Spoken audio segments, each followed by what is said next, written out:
झूठी सही एफआईआर बनेगी बताइए। ना। कल को तुम कोर्ट में लेके जाओगे, जज कहेगा, फेंक देगा उठा के एफआईआर। और अगर ये जुर्म है तो हम मैक्सिमम सजा की आपसे डिमांड कर रहे हैं, क्योंकि हम तो रुकेंगे नहीं। कल को बीजेपी आरएसएस के गुंडे मुझे मार दे कि यही लड़का था जिसपे एफआईआर हुई थी। आप ये कराना चाहते हैं तो मतलब आप मेरी निजता, मेरी जिंदगी को खतरे में डाल रहे हैं। वो भी कर लीजिए, हमको डर नहीं है आरएसएस बीजेपी से। आपके पास रास्ता ये है कि आप हमें जेल में डाल दीजिए। अभी तक जो आया था वो ट्रेलर है, पूरी मूवी अभी बाकी है। हमारे वीडियो का नोटिफिकेशन सबसे पहले पाने के लिए प्ले स्टोर से हमारे ऐप भारत एक नई सोच को अब इंस्टॉल करें। नमस्ते, मैं पल्लवी हूँ। आप भारत एक नई सोच देख रहे हैं। फ्रेम में आपको जो शख्स नजर आ रहे होंगे, इनसे बहुत सारे लोग भली भांति परिचित हैं। बहुत दिन से सोशल मीडिया पर चर्चा का विषय बने हुए हैं। इसलिए नहीं क्योंकि इन्होंने कुछ बहुत बड़ी चीज कर दी है, इसलिए क्योंकि जो चीज इन्हें करनी नहीं चाहिए थी, जो पहले से ही ग्राउंड पर सही होना चाहिए था, लेकिन इसके बावजूद भी सही नहीं है, ये सच्चाई है। तो स्कूलों की सच्चाई दिखाने की वजह से रजत पर एफआईआर हो चुकी है। तो रजत, मुझे बताइए अभी तक कितनी एफआईआर आप पे हुई है और इस एफआईआर को आप कैसे देखते हैं? उसके बाद मैं ये भी बताऊंगी कि मैंने आपकी बहुत सारी वीडियो देखी है। एफआईआर होने का रजत को अफसोस नहीं, अफसोस इस बात का है कि धारा सही नहीं लगाई गई है। आप पूछ रहे थे कि ये वाली धारा क्यों लगी, ये वाली धारा क्यों लगी। अमूमन जो लोग होते हैं, हम जैसे कॉमन लोग, को सोचते हैं यार एफआईआर वगैरह होगी, झेलना पड़ जाएगा, यहाँ दौड़ो, वहां दौड़ो, ये दौड़ो, वो दौड़ो। रजत को इस बात का अफसोस नहीं है कि एफआईआर हुई। एफआईआर हुई तो हुई, सही धारा क्यों नहीं लगी? तो कितनी एफआईआर हुई है रजत आप पे? जी, अभी तक तो हमारी जानकारी में एक ही हुई है। और मतलब ऐसा नहीं कि पहली बार किसी पे एफआईआर हुआ है। मैं कोई जर्नलिस्ट नहीं हूँ, यूट्यूबर नहीं हूँ। और इस देश में लगातार जर्नलिस्टों पे बहुत पहले से हमले हो रहे हैं। ठीक, तो मैं, मेरे साथ कुछ भी नया ऐसा नहीं हुआ है कि जो नहीं हुआ है पहले। हाँ, ये बात अलग है कि मैं जर्नलिस्ट नहीं हूँ, मैं एक पॉलिटिकल पर पर्सन आपको हूँ। रजत सोशल मीडिया पे लोग इसी चीज से पहचान रहे हैं कि आप एक स्वतंत्र पत्रकार हैं, यूट्यूब वगैरह पे या फ्रीलांस पे आप जो है वो जर्नलिज्म करते हैं। तो मैं छोटा परिचय भी जानना चाहूंगी आपका कि आप हैं कौन और आपका बैकग्राउंड क्या है मतलब। जी जरूर। मेरा नाम रजत है। मैं देवरिया जिले में करमाजीपुर मेरे गांव का नाम है। गौरीजार ब्लॉक जिस ब्लॉक पे एफआईआर हुई है, जिस थाने पे, वही मेरा अपना थाना है। और मेरी पढ़ाई लिखाई 12वीं तक की देवरिया में ही हुई। उसके बाद ग्रेजुएशन और पोस्ट ग्रेजुएशन हमारा बीएचयू से हुआ। तो कॉलेज टाइम से ही स्टूडेंट मूवमेंट का पार्ट रहा मैं। और अभी रिसेंटली हम लोग जनवरी के टाइम पे, आप सुना होगा आप लोगों ने, मनरेगा बचाओ साइकिल यात्रा जो पूर्वांचल के 5 जिले में गई। और उसके बाद से ही हम लोग लगातार पूर्वांचल और यूपी भर के मुद्दों पर किस तरह से जो जनता की वॉइस और मुखरता के साथ आएगी, इसी संदर्भ में हमने जस्टिस मोर्चा का गठन किया। ठीक, इस मोर्चे का हमारा पहला जो प्रेस कॉन्फ्रेंस था, हमने लखनऊ से किया 12 तारीख को, सॉरी 10 तारीख को। और फिर फॉर्मली हमने वहीं पे अनाउंस किया था जेनजी कनेक्ट यात्रा के लिए। जेनजी कनेक्ट यात्रा के माध्यम से स्कूलों में व्याप्त बदहाली, सीएचसीज, पीएचसीज, जो ग्रामीण जीवन का जो पार्ट है, जो डेली नेसेसिटी का जो पार्ट है, हम उस पे ज्यादा ध्यान केंद्रित कर रहे थे। करने का उद्देश्य है हमारा। उसी क्रम में हमने विद्यालयों की वीडियो बनाए। उसी टाइम में योगी आदित्यनाथ जी का भी बयान भी आया कि ऑपरेशन कायाकल्प है, जिसको विद्यालय दिखाना है वो दिखाए। हमने मिशन ऑपरेशन कायाकल्प के तहत विद्यालयों को मतलब ए ग्रेड का बना दिया है। तो फिर हमारे मन में भी आया कि हमें एक बार विद्यालय जाना चाहिए, दिखाना चाहिए। तो हमने विद्यालय दिखाए। और यकीन मानिए कि 4 विद्यालय ही अभी तक मैं दिखा पाया हूँ। 1-2 विद्यालय और आजकल में वीडियो आए थे उसके। तो स्थिति बहुत बुरी है। और वही बदहाली जब हमने दिखा दी मुख्यमंत्री जी की बात मान के, तो जिला प्रशासन ने हम पे एफआईआर कर दिया। ठीक है, तो एफआईआर करें, ये काम हम लोग करेंगे। क्योंकि इस देश में अभी तक कल्चर ये था कि बहुत सारे पत्रकारों की, जिन्होंने मिड डे मील में ये दिखा दिया कि दाल की जगह हल्दी पानी हो, उस पत्रकार की हत्या हो गई। तो देश बदल रहा है, जेनजीज अपने अधिकार जानते हैं। और इसी के साथ हम इस एफआईआर का स्वागत करते हैं जिला प्रशासन के। अच्छा, ये जो जंजी शब्द आया है, ये कॉकरोच से रिलेट कर रहा है, ये क्यों है ये जंजी शब्द? क्योंकि जब से जी, दिल्ली जनजी के तो जंतर मंतर से नहीं, कॉकरोच नहीं, नहीं। प्रोटेस्ट, जनजीस प्रोटेस्ट निकला है, तब से जनजी की खूब चर्चा होने लगी। नहीं, मोदी नहीं, जी भी जनजी हेलो तो एक फ्रेंड में रील यूनिवर्सल बनाने टर्म लगे। है, एक यूनिवर्सल टर्म है, ठीक? जो मतलब जो जनरेशन जब अपने पीक पे होती है, आप उसको रेफर करते हो। इसके आज से 10 साल पहले लोग मिलेनियल्स की बात कर रहे थे, अब जेनजीज की, 2 साल 4 साल बाद जेन अल्फा की बात होगी। तो ये तो दौर है, ये तो आएंगे, जनरेशन बदलती जाती है। तो ये नई जनरेशन है जिसको अब हम जेनजी नाम से जानते हैं, तो हम जेनजी कहते हैं। रजत, आपकी एक वीडियो भी आई थी जिसमें आप इस बात को लेके कहते नजर आ रहे थे कि एफआईआर तो की, चलो ठीक है, लेकिन ये वाली धारा क्यों लगाई? मैंने आपकी एक वीडियो देखी जिसमें आप बता रहे हैं कि ये एफआईआर मतलब दंगा भड़काना या दो समुदाय के बीच लड़ाना, इसमें हिंदू मुस्लिम का एंगल कहाँ से आ गया, ये बात आप कह रहे थे। तो आपको एफआईआर से आपत्ति नहीं है, क्योंकि आपने ये मान लिया था कि अगर स्कूल वगैरह दिखाएंगे तो एफआईआर तो होगी। ऐसे भी राजस्थान में बंदी था किसी स्कूल को दिखाना, अब उत्तर प्रदेश में भी बंदी हो चुका है। तो रजत, मेंटली आप तैयार थे कि एफआईआर तो होगी, लेकिन आप धारा को लेके विचलित नजर आ रहे थे कि ये धारा क्यों लगी? बिल्कुल मैम, ये गांधी का देश है। गांधी भी वो बूढ़ा आदमी सविनय अवज्ञा, जैसे हम सिविल डिसोबीडियंस के नाम से पढ़ते हैं, 1930 में वो बूढ़ा आदमी 1882 का एक रिगरस नमक कानून को तोड़ता है, ठीक? तो ऐसे कोई भी कानून, मतलब उन विद्यालयों में हमारे बच्चे पढ़ते हैं, हमारे गांव के बच्चे पढ़ते हैं, गरीबों के बच्चे पढ़ते हैं, पिछड़ों के बच्चे पढ़ते हैं, दलितों के बच्चे पढ़ते हैं, पसमानदों के बच्चे पढ़ते हैं, अधिकारियों के बच्चे तो पढ़ते नहीं है। उसकी छत किसी दिन गिर जाए तो किसकी जान जाएगी?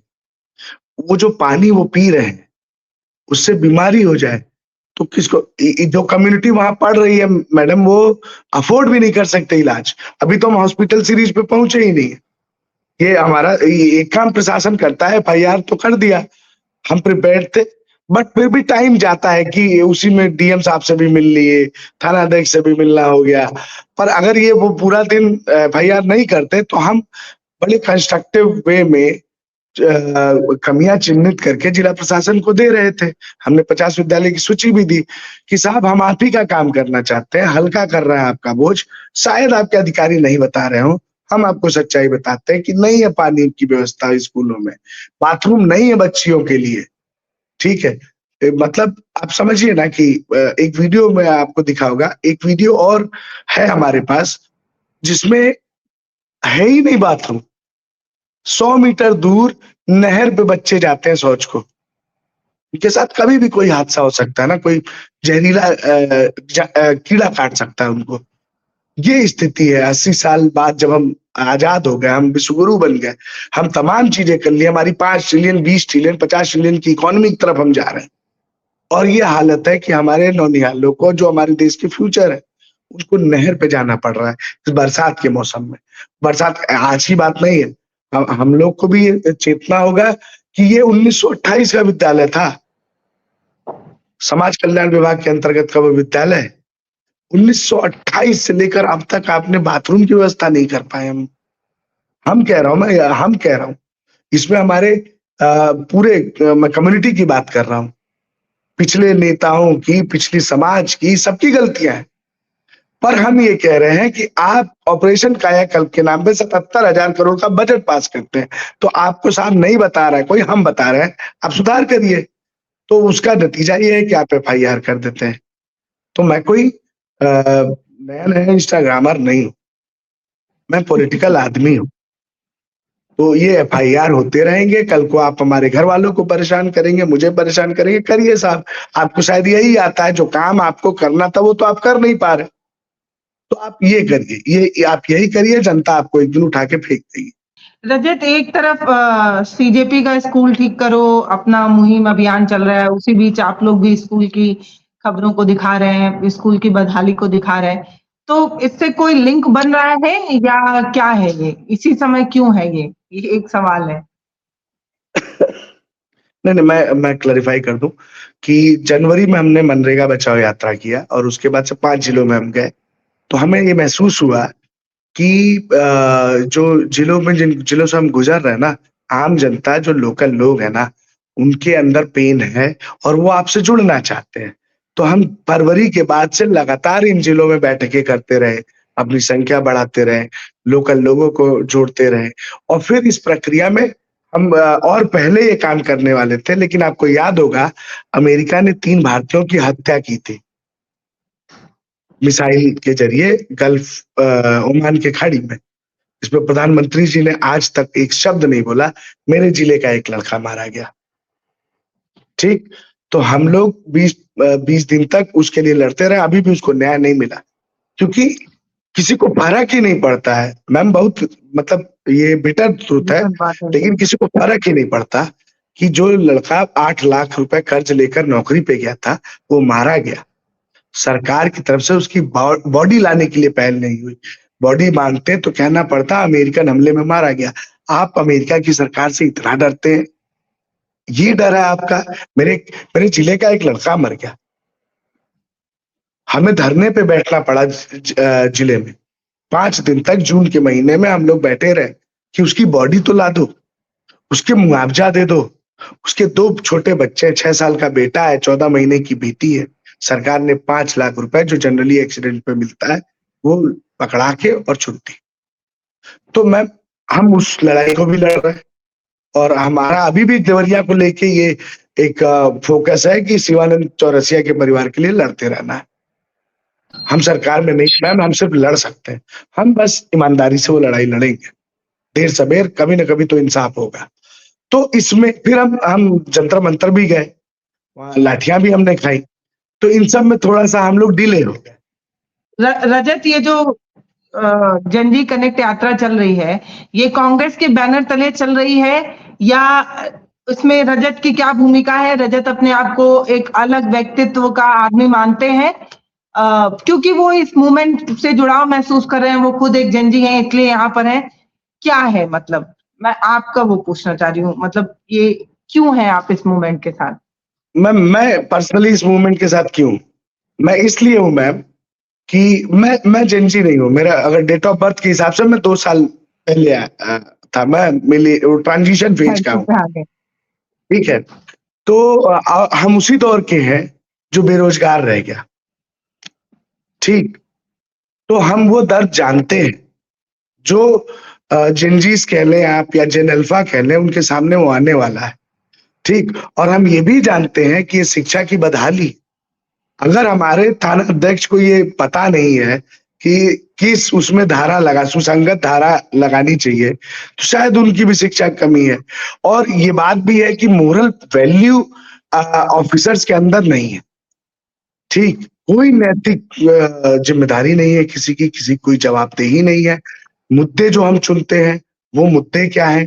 इस देश में साइंटिफिक टेम्परामेंट खत्म हो चुका है, तो कहीं न कहीं जिम्मेदार शिक्षा व्यवस्था है। हम ये नहीं जान कि कौन सी सरकार, पक्की सरकार, ठीक? लेकिन असल बात ये है कि इसको चेंज होना पड़ेगा। आज नहीं तो कल, कभी न कभी तो इसको बदलना है। तो क्यों ना हम अब लग जाए। ठीक? और स्पेशल हम लोग तो बेरोजगार हो गए। 1-2 साल में हमारी उम्र भी खत्म हो जाएगी किसी बॉन्ड को भरने के लिए। ठीक? तो कम से कम जेनजी से हम कनेक्ट कर रहे हैं। हमारे साथ अधिकतर जेनजीज है। एक्चुअली बात ये है रजत जी, जेनजी से तो कोई पार्टी कनेक्ट नहीं कर रही है। ये वो तबका है जो लोगों को कनेक्ट करवा रहा है। ये युवा जिनको ये जो युवा है ना सर, सच मानिए रजत भाई, इस पे चर्चा कहाँ ही किसी पॉलिटिकल पार्टी की कभी हुई। अब ये युवाओं ने अपना जो दमखम दिखा दिया है जंतर मंतर के बाद, अब ये जेनजी ऐसा वर्ड बन गया है, ना इससे सत्ता पीछे हट पा रही है, ना विपक्ष पीछे हट पा रहा है। ये बात बिल्कुल सही है। आप देखिए तो मोदी जी वो आदमी है जो उनका मन नहीं करता वो नहीं करते हैं, लेकिन इसके बावजूद भी रात के 12 बजे इंस्टाग्राम पे आकर हेलो फ्रेंड कहना, ये पूरा उनका ट्रेडिशनल, उनका तर्क बदला है। आप अगर, मैं मानती हूँ कि बहुत हद तक राहुल जो है वो युवाओं को कनेक्ट करते रहे हैं, लेकिन ये जो जेनजी वाला जो चीज है ना, या फिर सीधे सीधे युवाओं को लेके बात करना, ये जंतर मंतर की ही उपज है। इससे कोई, इसमें अभिजीत देवके का रोल क्या है मुझे नहीं पता, लेकिन मैं इतना तो कह रही हूँ कि इस यूथ को लेके सर, इस यूथ को रजत भाई, इस यूथ को लोग कहते थे कि ये काउच पर बैठकर सोशल मीडिया का कीड़ा है। ये युवा बोलता कहाँ है, इसको पॉलिटिकल चीजों से मतलब कहाँ है। आज हालत ये है कि इन युवाओं ने बता दिया है कि इनको पॉलिटिकल चीजों से भी मतलब है और देश से भी बहुत अच्छे से मतलब है। बिल्कुल। जैसे मैं पर्सनली बताऊँ, मैं 12th पास करने के बाद जैसे ही कॉलेज में आया, मोदी जी का रिजीम शुरू हुआ। तो वो जो पीक मोदी जी का दौर था, उसमें अधिकारी किस तरह से या नेता लोग किस तरह से बिहेव करते थे, उनका क्या डर था और जिस तरह से किया, ठीक है, तमाम एक्टिविस्ट को जेल भर देना। मैं आपसे कहूँ तो उमर खालिद को 6 साल से ट्रायल नहीं कर पाना है, ठीक है? आप ट्रायल करिए, सिद्ध करिए, गलत है तो गलत कहिए, सही है तो सही कहिए, और 6 साल से ट्रायल नहीं होना। फिर ऐसे ऐसे कई लोग हैं। तो हम उस जनरेशन के हैं जो ये डर महसूस कर पा रहे थे कि भाई बहुत खतरनाक लोग हैं।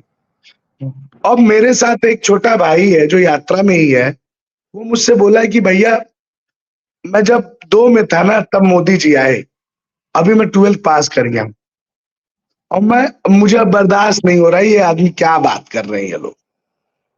ठीक, तो उनके लिए सोचिए ना कि उन्होंने तो प्रीवियस कोई गवर्नमेंट देखी ही नहीं। जैसे हम जब बड़े हो रहे थे तो हमने भी प्रीवियस गवर्नमेंट देखा नहीं था।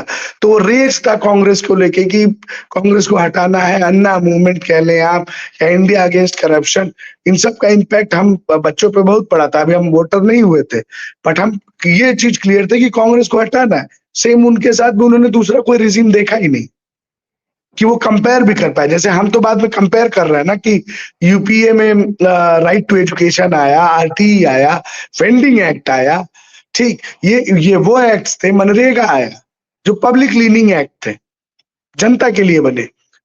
तो हम भी तो कोरिलेट कर रहे हैं ना कि जिस सरकार में भी हम देख रहे हैं, जिसमें हम मतलब हमारी पॉलिटिकल समझ डेवलप होने के बाद जो सरकार आई और जो पहले की सरकार थी, उन दोनों में ये अंतर है कि आप अन्ना मूवमेंट में रामलीला मैदान कैप्चर करके बैठ जाते हैं और यहाँ बीजेपी पैलेट गन चलाती है, गोली AK-47 चला बिहार में। और आप सोचे कि ये वेट करना, ये नैरेटिव करना कि देखो झारखंड में क्या हो रहा है, ये सब फालतू की बातें हैं। आप अपनी फेलियर्स छुपा रहे हैं और ये जो जनरेशन है, इनको व्हाट्सएप पे आप बेवकूफ नहीं बना सकते, ठीक? इनको जो भी इंफॉर्मेशन चाहिए इनके फिंगर टिप्स पे है, तो आप इनको बेवकूफ नहीं बना सकते कि नेहरू का कपड़ा पेरिस धोने जाता था। ठीक है, चेक कर लेते हैं कि पेरिस लॉन्ड्री इलाहाबाद में ही था, ठीक, उस लॉन्ड्री का नाम पेरिस था, ये वो चेक कर लेते हैं। तो इनको बरगलाना मुश्किल है। कोई भी सरकार, जब जनता बरगला नहीं सकते आप उसको और जनता अपने अधिकारियों के लिए खड़ी हो जाती है, तो फिर उनका कोई पैतरा काम नहीं आता है। तो उसी में है कि हमारे साथ चल रहे हैं 30-35 लड़के। हम कह रहे हैं कि आप सिर्फ हम पे मत रुकिए, 30-35 लड़के और हैं और ये जो जुर्म हम कर रहे हैं वो सब कर रहा है, वही सेम जुर्म। और अगर ये जुर्म है तो हम मैक्सिमम सजा की आपसे डिमांड कर रहे हैं, क्योंकि हम तो रुकेंगे नहीं। आप जो करिए, आपके पास रास्ता ये है कि आप हमें जेल में डाल दीजिए। हम जिस दिन जेल से निकलेंगे हम साइकिल अपनी उठाएंगे और चल देंगे। आप हमारी साइकिल छीन लेंगे, हम पैदल चल देंगे, लेकिन आप चलने से थोड़ी रोक सकते हैं मुझे। मैं एक स्वतंत्र भारत का नागरिक हूँ, जिसके अधिकार है, और शिक्षा मेरा मौलिक अधिकार है, इकलौता मौलिक अधिकार है जिसमें स्टेट का इन्वॉल्वमेंट है, और आप एक हमारे मौलिक अधिकार का रक्षा नहीं कर पा रहे। एक हमारा जो मौलिक अधिकार है शिक्षा है, जिसमें स्टेट के ऊपर खर्च पड़ता है, और वो खर्च ऐसा भी नहीं है कि जो राजनेता है उनके घर से कोई दे रहा है। हम 30 रुपए का नमक खरीद रहे हैं साहब, 70 रुपए 60 रुपए का चीनी खरीद रहे हैं। इस 30 रुपए में हम 15 रुपए 16 रुपए जो भी टैक्स बनता हो, उस कैलकुलेशन में मैं नहीं जाना चाहता हूं, क्योंकि ये टैक्स का अमाउंट हम भर रहे हैं ना, वही पैसे से हमारा एजुकेशन ठीक करो। भारत एक गरीब देश था नेहरू के कार्यकाल में, और 6% की मांग थी शिक्षा बजट की। नेहरू ने तब 4% खर्च किया। आज जब हम विश्व गुरु बन गए, 5 ट्रिलियन की इकोनॉमी हो गई, विदेशों में टंका पिट गया, मैं तो ये कर रहा हूँ कोशिश कि देश की जनता एक बार बाहर के, इंग्लैंड के, डेनमार्क के, स्वीडन के, इनके भी सरकारी विद्यालय देखे, हमारे सरकारी विद्यालय भी देखे। मैं कह रहा हूँ कि हमारा मौलिक अधिकार है ना, एक वेलफेयर स्टेट में शिक्षा, स्वास्थ्य, रोजगार, 3 ही बात होनी चाहिए। पर हम क्या बात करते हैं, हिंदू मुसलमान, वंदे मातरम, जनगण मन। ये आप उन विषयों पे बात कर रहे हैं जिनका हमारे घर के जुम्मन मियाँ पे कोई असर नहीं पड़ता। ठीक है? हमारे हमारे घर के साथ जो दलित परिवार रह रहा है या कहार परिवार रह रहा है ना, उस पे कोई फर्क नहीं पड़ता इनसे, इनसे उनकी रोजी रोटी नहीं चलती। तो आप सड़क ठीक कराएं, आप विद्यालय बनवाएं, उसमें मुफ्त शिक्षा और सुरक्षित शिक्षा। ये नहीं कि छत कल को गिर गई हमारे सर पे और मर गए बच्चे, पानी पी के हैजा हो जाए। आप वो कराएं साहब, ज्यादा बेहतर होगा। और आप अगर अगर आपको नहीं मन लग रहा है उसमें, तो आप हटे। जो करा पाएगा जनता उसको चुनेगी। हम इस यात्रा के माध्यम से वही जनता मैं के आ रही बीच में थी कि जाकर आप अब जेएनजी कनेक्ट यात्रा जी, जो है इसके बारे में बताइए कि ये जी, कहाँ-कहाँ किस-किस हिस्से में जाएगा और ये इसका मतलब समापन या क्लोज आप कहाँ पे आप लोग क्या प्लान किए हैं इसको लेके? बिल्कुल। मतलब हमने रूट मैप तो जारी कर दिया है, पर मैं आपको जितना मुझे याद है मैं बताता हूँ कि जेएनजी कनेक्ट यात्रा 20 तारीख को चौरी चौरा से चली और चौरी चौरा से चल के हम हाटा पहुँचे। कुशीनगर डिस्ट्रिक्ट में हम एंटर करते हैं। उसके बाद हम देवरिया आए, आज हम बलिया में एंटर कर चुके हैं। बलिया से हम मऊ जाएँगे, मऊ से आजमगढ़, आजमगढ़ से गाजीपुर, गाजीपुर से हम बनारस जाएँगे, बनारस से हम भदोही जाएँगे, भदोही से जौनपुर जाएँगे, जौनपुर से हम प्रतापगढ़ होते हुए इलाहाबाद जाएँगे, इलाहाबाद से हम फिर अमेठी, रायबरेली होते हुए लखनऊ पहुँचेंगे। 2 तारीख को काकोरी पहुँचने का हमारा प्लान है, ठीक? और इस दौरान तो इस हम बीच में रजत प्रशासन स्कूल दिखाते हुए चलेंगे, बिल्कुल, इतने बिल्कुल, जगहों पे तो। स्कूल भी दिखाएँगे और जो नेताओं ने जो सरकारी भवनों पे कब्ज़ा किया हुआ, वो भी दिखाएँगे, जिसमें जो जनता के लिए जो भवन बने थे, जिनमें भूसा भर रहे हैं नेताजी और चिपरी पाथे हुए हैं, वो भी दिखाएँगे। वो तो टंकी जो रजत 3 की साल में तरफ से पूरी ये हो जानी कहना थी पड़ेगा कि अभी तक जो आया था वो ट्रेलर है, पूरी मूवी अभी बाकी है। अभी बिल्कुल, बहुत कुछ मतलब तहलका आने वाला है। मैं ये कह रहा हूँ मैम कि लकीली मेरा वीडियो वायरल हो गया और हमारे सारे साथी वही काम कर रहे हैं। इस बहुत सारे मतलब ये नहीं लोग कि सिर्फ रजत कर रहे हैं जस्टिस मोर्चा, पूरा जस्टिस मोर्चा ही यही कर रहा है, ठीक?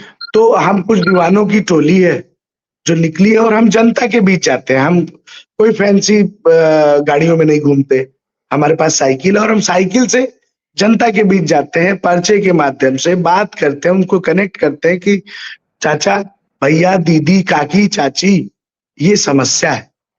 हम ये इंश्योर करना चाहते हैं कि इस चुनाव में कांग्रेस आए, बीजेपी आए, सपा आए, बसपा आए, चुनाव होगा शिक्षा के मुद्दे पे, चुनाव होगा स्वास्थ्य के मुद्दे पे।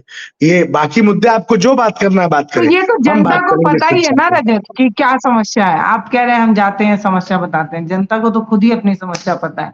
उनको नहीं पता है उनका बच्चा कैसे स्कूल में जा रहा है, उनको नहीं पता है महंगाई की मार उन पे कैसी है। बिल्कुल मैम, लेकिन अगर मैं कह रहा हूँ कि जैसे होप खत्म हो जाना होता है ना, ठीक? हमारी ज़िम्मेदारी है ना कि अगर हम ये होप छोड़ ही दें, होप सबसे बड़ा हथियार है मेरी नज़र में, तो हमको उम्मीद नहीं छोड़नी चाहिए। यही जनता है, हम उनके पास ही तो जा रहे हैं ना, उस कम्युनिटी में जा रहे हैं जिसके बच्चों को जो बच्चे वहाँ पढ़ रहे हैं, ठीक है? उनको उनको तो पता ही नहीं है, वो तो दिन में काम करते हैं, थोड़े से पैसे कमाते हैं। अगर वो अफोर्ड कर पाते तो वो प्राइवेट स्कूल में भेजते, इंटरनेशनल स्कूल्स में भेजे जिसमें बिल्कुल बीएसए साहब सही, पढ़ा रहे हैं, डीएम साहब पढ़ा रहे हैं। उनको तो ये बिल्कुल पता सही। ही नहीं कि विद्यालय के नॉर्म्स क्या है, क्या कहाँ पे कैसे पढ़ाई होती है। उनको तो चल लग रहा है कि ठीक है सरकार कम से कम एक टाइम का भोजन कुछ तो खा रहे हैं सब, दूध में पानी हो चाहे हल्दी वाली दाल हो, ठीक? वो बिल्कुल हाँ। तबका है, सरकार वो दे रही है, तबका इन है, पे दया कर रही है, दे तो रही हाँ, है, ये जिसको बात। जिसको पता ही नहीं कि फैंसी स्कूल के अंदर क्या होता है, वो दुनिया कैसी है। हमको बताना पड़ेगा ना कि चाचा यही इसको सुधार के हम वो दुनिया कायम कर सकते हैं। और कोई इसमें मतलब वो नहीं है, जाना पड़ेगा मैम। हम कह रहे हैं इस चुनाव नहीं, अगले चुनाव, किसी चुनाव हम अनवरत ये काम करेंगे, बिना रुके, बिना ठीक है। थके। तो रजत ये कांग्रेस का है कनेक्टिंग यात्रा या ये कांग्रेस को हम युवाओं जी, को जी, जी, जी। जोड़ने के मैं लिए जवाब या देता एक मैसेज हूँ। पहुंचाने ना, के ना, ना, लिए ना। जस्टिस मोर्चा एक ये मोर्चा है आप मैम, हम आपका कोई कोई संगठन संगठन है? ये जी, कांग्रेस जी, के जी, जी। बैनर तले है, हम ये इंडिविजुअल है, ये क्या है? हम हम कुछ अलग-अलग यूनिवर्सिटियों के छात्र, उत्तर प्रदेश के नौजवान, ठीक? जिसमें Banaras Hindu university, Allahabad university, Gorakhpur university, हमारे देवरिया में तो है ही नहीं। लखनऊ यूनिवर्सिटी, DU के बच्चे, जो हम सब इन्हीं अंचलों से बाहर निकल के गए थे। हम शायद कुछ लोग थे जो हायर एजुकेशन तक पहुंच पाए, तो हमने वापस इकट्ठा होकर ये मोर्चा बनाया। मोर्चा ओपन है कि हम शिक्षा पे, ये हमारे मुद्दे हैं, 10 मुद्दे हमारे हैं। इस मुद्दे के समर्थन में कांग्रेस आना चाहे, बहुत स्वागत है। समाजवादी पार्टी आए, बहुत स्वागत है। इनफैक्ट हम इनसे जगह जगह पे सहायता मांग भी रहे। भीम आर्मी से हम मतलब मैं कह रहा हूं कि शिक्षा के मुद्दे पर जिसको सही लगता वो आए। हम जानते हैं बीजेपी नहीं आएगी। बाकी हमारे मोर्चे में इस मतलब अम्ब्रेला के नीचे जिसको आना है, ठीक, ये मुद्दा बड़ा है, ये मुद्दा उठना चाहिए। और किसी पार्टी के झंडे और इसका हमको लोड नहीं। हम लोग कोई झंडा लेके नहीं चलते। आप तक इतने वीडियोस है, आपने कोई झंडा देखा क्या?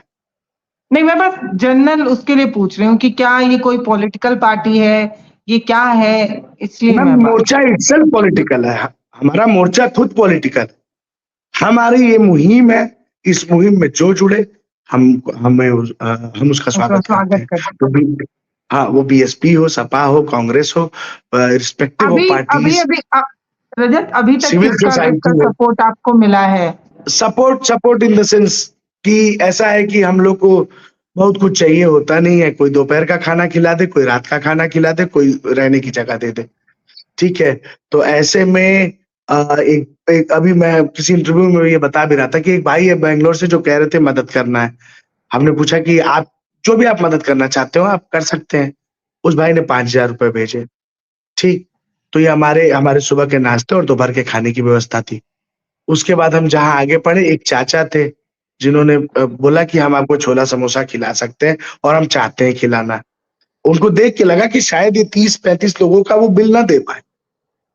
छोटे से गांव के बात मैं बता रहा हूँ कि ये पेमेंट तो ना कर पाए।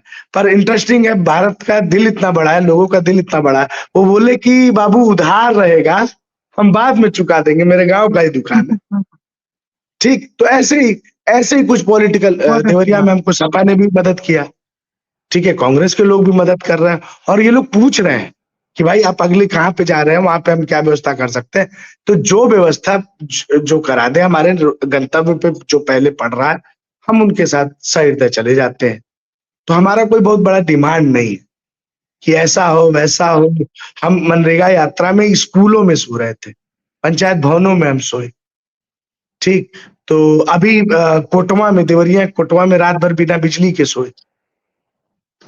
तो हम यात्रा पे निकले हैं, जिसको मदद जिस तरह से करनी हो करे, ठीक। कोई हमारी बड़ी डिमांड नहीं है। हाँ, क्राइसिस है हमारे साथ कि पैसे उस तरह से नहीं आते हैं जैसे सीजेपी को मिलते हैं, ठीक। शायद हम उतने फैंसी लोग नहीं है, तो चैलेंजेस है और हम उससे डील कर रहे हैं। और हमारा भरोसा है कि हम तो निकल चुके हैं कि यूपी की जनता भूखे और बिना बिस्तर के मरने नहीं देगी, ठीक। तो हम चल रहे हैं। यही है हमारा फंड का कहानी, जो आप हमसे सवाल पूछ रही थी।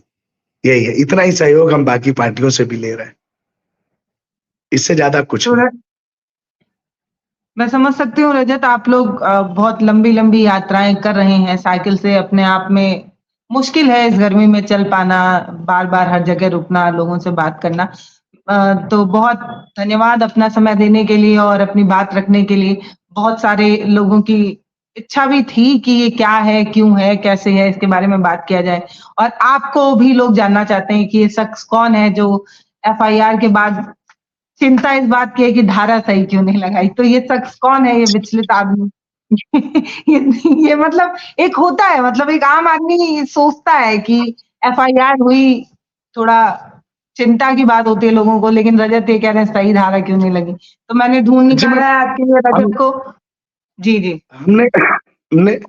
हमने मास्टर्स किया है बीएचयू से। हम लोग पढ़ने लिखने वाले लोग हैं। तो हम ये सवाल पूछेंगे ना कि तर्कसंगत धारा में क्यों नहीं करते हो भाई। झूठी एफआईआर बनेगी ना, कल को तुम कोर्ट में लेके जाओगे, जज कहेगा, फेंक देगा उठा के एफआईआर वीडियो देखने के बाद। तो क्या मतलब है इतना किसी को परेशान करना, जलील करना। कल को बीजेपी आरएसएस के गुंडे मुझे मार दे कि यही लड़का था जिसपे एफआईआर हुई थी। आप ये कराना चाहते हैं तो मतलब आप मेरी निजता, मेरी जिंदगी को खतरे में डाल रहे हैं। आप वो भी कर लीजिए, हमको डर नहीं है आरएसएस बीजेपी से। ठीक, मैं कल ये बात अधिकारियों को बोला कि आप सिर्फ ये करना चाहते हैं जो आपने धारा लगाई है वो नहीं टिकेगा। और हम चाहते हैं कि बेसिक शिक्षा में ये बदलाव आए, बच्चे पढ़े कि उनके राइट्स क्या हैं, उनके ड्यूटीज क्या हैं और पुलिस को कैसे बिहेव करना चाहिए। ठीक है, हमारी लड़ाई भी यही है, इसीलिए हम एजुकेशन सिस्टम का बेटरमेंट चाहते हैं। बस यही था हमारी तरफ से। आपकी तरफ से हम ये अपील भी करते हैं कि जस्टिस मोर्चा नाम का हमारा एक छोटा सा संगठन है, बाकी आप लोग सहयोग कर पाए तो बेहतर है। तो जस्टिस मोर्चा के बारे में अभी तक हमने जो जाना वो बहुत खूबसूरत था कि ये बच्चे जो पढ़ चुके हैं, जिसने समाज से शिक्षा ली है, वो समाज को लौटाना चाहते हैं। ये बहुत अच्छी बात होती है कि आपके अंदर जो है वो आप अपने हिस्से का इस समाज को देना चाहते हैं, जिसके पास जो है, ये मैम ये जो जिम्मेदारी दे है। सकता है वो अपने हिस्से का दे रहा है और ये बहुत अच्छी बात है। बतौर नागरिक पब्लिक फंडेड यूनिवर्सिटी में मैं पढ़ा हूँ, सेंट्रल यूनिवर्सिटी में। बस वही पब्लिक के बात फंड से तो मैं चलती है। अपने उसमें कह रही थी कि बिल्कुल मैम, समाज ने तो ये हमें मेरी कम पैसे में जिम्मेदारी पढ़ा दिया तो अब हम समाज को लौटाना चाहते हैं। बहुत अच्छी थैंक यू बात। सो मच आपकी बात लेकर। रजत, बहुत अच्छा Thank you. लगा आपसे बात करके। बहुत धन्यवाद आपका अपना समय देने के लिए। आराम करिए, फिर से रिचार्ज होके फिर से कल से आप लोग को फिर अपना काम करना है। Thank you so much. Thank you so much. हमारे वीडियो का नोटिफिकेशन सबसे पहले पाने के लिए प्ले स्टोर से हमारे ऐप भारत एक नई सोच को अब इंस्टॉल करें।